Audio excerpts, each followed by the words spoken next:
sometimes you have to take the good and put it in your pocket and take the win. The president met with over 120 members of the House.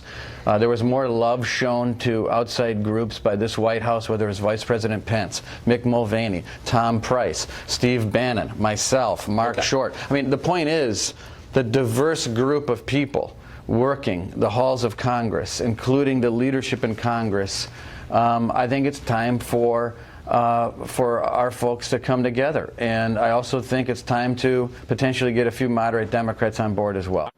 All right, that was White House Chief of Staff Reince Priebus yesterday reacting to the Republican health care bill that was pulled late last week. Over the weekend, the president tweeted, quote, Democrats are smiling in D.C. that the Freedom Caucus, with the help of Club for Growth and Heritage, have saved Planned Parenthood and Obamacare. Okay, joining us with reaction, former Trump campaign manager Corey Lewandowski and Fox News correspondent at large, Geraldo Rivera. Geraldo, first of all, I think this is going to get done. That's my strong belief here.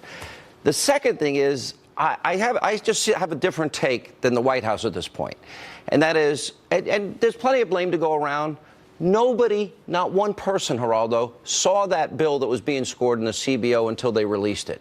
There was no consensus bill that everybody supported. You have different factions in the Republican and Democratic Party. You got moderates, you got the Tuesday group, the Sunday group, the Wednesday group, the study group, the Freedom Caucus. These groups didn't see it beforehand. And then right after it's released, they started fighting each other on TV. This should have been built behind the scenes. They had 8 long years to do it, Geraldo. I blame the leadership on a bad rollout here. Sean. Okay, I agree with that last point. They had 8 years. Damn it, they should have gotten this done. You're right. But you are the most prominent conservative commentator in our country, Sean. Oh boy, come on. And you have to cop to the fact that this so-called Freedom Caucus, they have a 3-word slogan: just say no. They were not going to go along with this president no matter what this bill contained. They stabbed him in the back. You had a chance here where the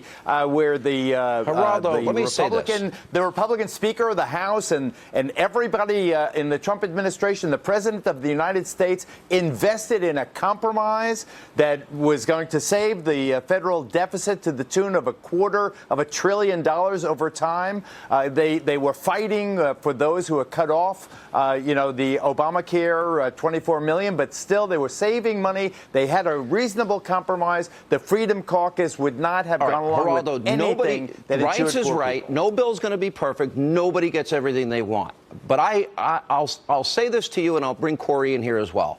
Had they built the consensus, Corey, before they rolled out the bill, they would have known the votes that they had. And and by the way, the president gets all the credit. He did compromise. He tried to, he'd do something for the Freedom Caucus, then the moderates would leave. Then he'd do something for the moderates, the Freedom Caucus would leave. This should have been handled by the speaker. This should have been handled by leadership. The president did way too much heavy lifting on this bill. He's the executive branch. They're the legislative branch. Corey.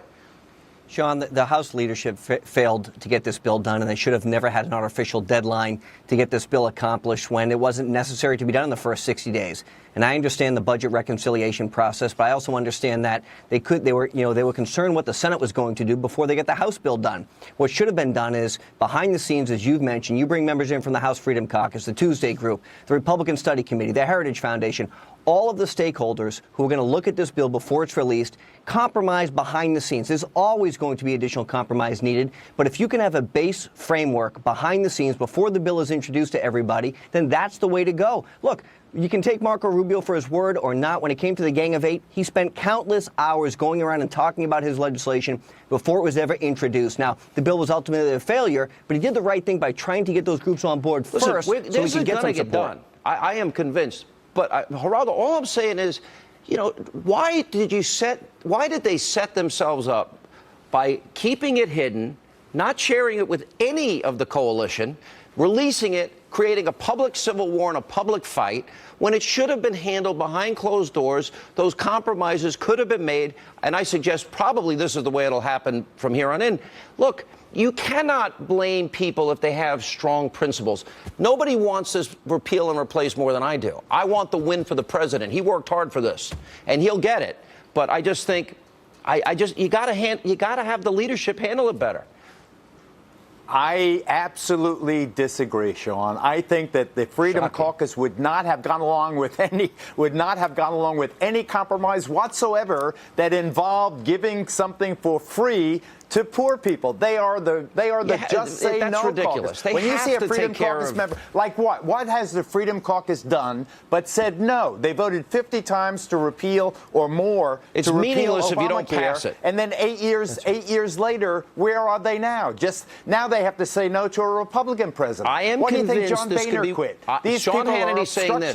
obstructionists. Corey is right. Bring in all of these conservative think tanks. Bring in the Senate because you have to deal with cloture and the Byrd rule and reconciliation. Bring in all of the different factions with the moderates and the Tuesday group, the study group, the caucus.